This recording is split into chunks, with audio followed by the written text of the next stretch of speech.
Yeah, Doyle went on in. So anyway, I was probably 4 or 5 years old. So I can condense this down here so we don't lose track of where we're going. Sure. So your dad's in the Klan. He's in the Klan. He's a Mason, 32nd degree He's hooked Mason. up with the FBI. He's tight with the FBI. Tight with the FBI, and he's got a prayer list that has John Kennedy, Bobby Kennedy, and Martin Luther King Jr.'s name on it. Right, John, Martin, and Bobby. John, it just sounds like a title for a song. It does. And so bottom line, I got to hit you with it right off the right, just hardcore. Well, come on. And that is, give me a list. Who wanted Martin Luther King dead? Who was involved in this? Who planned it? That's where we're at. Well, Daddy planned it. He was asked to plan it. Who asked Daddy to plan it? That came to the FBI headquarters out of Washington, D.C. through Clyde Tolson. So who was involved in it? The mayor of Memphis, Henry Loeb, Holloman, Clark. Jackson, you got a list there, will you, baby? Some of the old boys that worked with Daddy, Jim, Holly, Daddy's closest ally, which was a shooter for my father, Chess Butler. And where did James Earl Ray fit into this? He's just a patsy. To be honest with you, I was in the Shelby County Jail with James Earl Ray, and I was up there. I was doing a transfer one time, and they had me up at Brush Mountain, and I talked to Ray at both places, Shelby County Jail. We was in there for probably 7-8 hours together in a holding pen, and he was fixing to go to court or something. And I did this transfer up there at Brush Mountain, and he's shaking his head, all the time. He said, "Man, I got screwed up in this," and me knowing all the time, I know how he got screwed up in it, and I just asked him. I said, "Well, why'd you kill him?" But back then, I wasn't thinking like I was, or like I am now. Mm-hmm. My mother hadn't been shot. My mother hadn't been killed. My babies hadn't been shot, and so what it leads up to is that.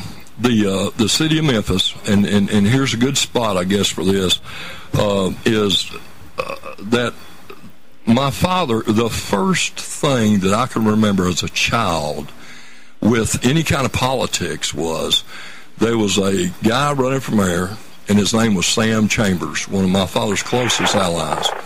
And I can remember they set me in a seat, a bench seat, of a 50 model Chevrolet pickup truck with big horns on the top of it, like you'd see Abbott and Costello or the Three Stooges or somebody with.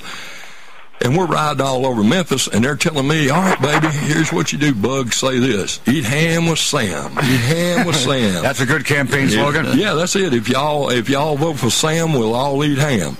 And I was a kid, man. I was 5 or 6 years old, And so that's my first stint with politics. My second, and then they started grooming me and teaching me. When the elections would come up, my next job was to run out at night, the night before the election, and pull up all the Republican signs and throw them in the back of the pickup truck, and then go on. And then the next morning we'd do it before the sun got up, so we'd hit them twice because those guys watch those polling places. When we got over to the fire department over on Burklair Road, which was just a few blocks from my house, our major fire department out in East Memphis, I was raised out of Summer and Perkins, went to Burklair Baptist Church out there. So by the time we got to the fire department, they already had the Republican signs pulled up for us and had them laid out there by the sidewalk. We just drive by, and I just throw them over in the back. And it just went from there to them grooming me and keeping on going. Now, you said we have in the publicity or promotional material that involved in the killing of Martin Luther King, not only your dad plans it. Right. In cooperation or under the directives of the Federal Bureau of Investigation of the United States of America. Well, and Daddy called him queer, but go ahead. Well, okay, under the queer of the United States of America. There you go. And you said other civil rights people. Other civil rights people. Right, other civil rights people. How that comes in is this. My father had a black man that he helped get a license in Memphis to start his business. He was the first black man in Memphis to start a type of business that he ran and his family runs today. So my father helped him do that. He was Daddy's closest black ally. But Daddy was in the Klan. This doesn't quite make sense. Well, now Daddy was in the Klan, but he was also in the Masons, and he was also hooked up with the Shriners. I mean, not Shriners, but Scottish Rites.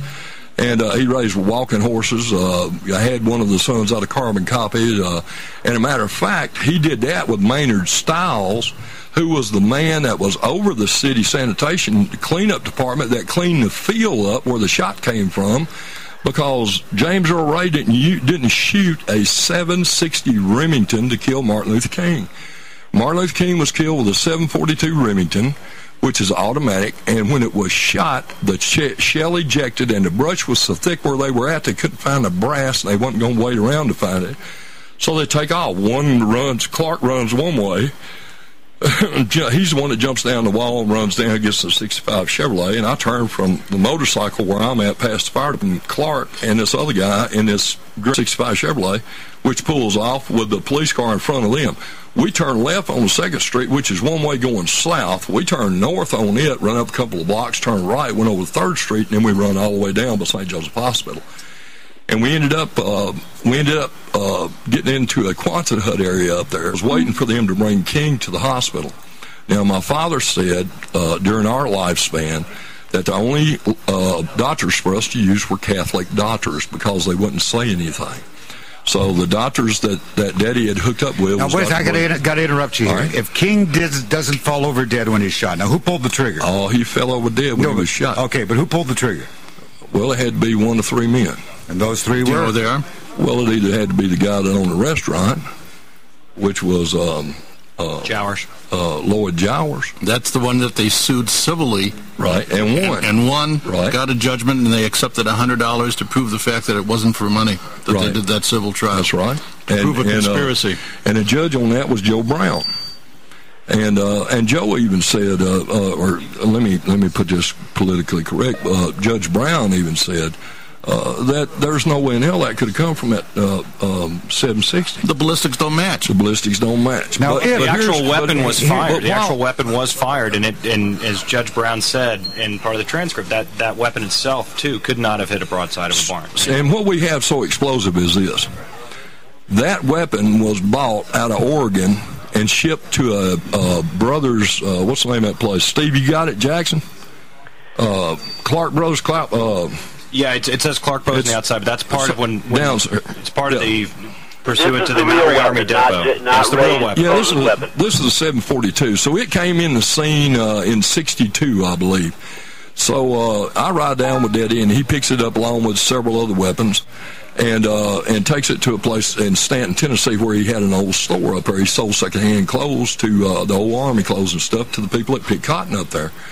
And so he had him a store called the Trading Post. All right, so the weapons he started selling out to the guys, to do deer hunting up there. This particular weapon was carried to our house, put in our closet, wrapped up, and was kept there since late 1962, early 1963. We got to take a quick break.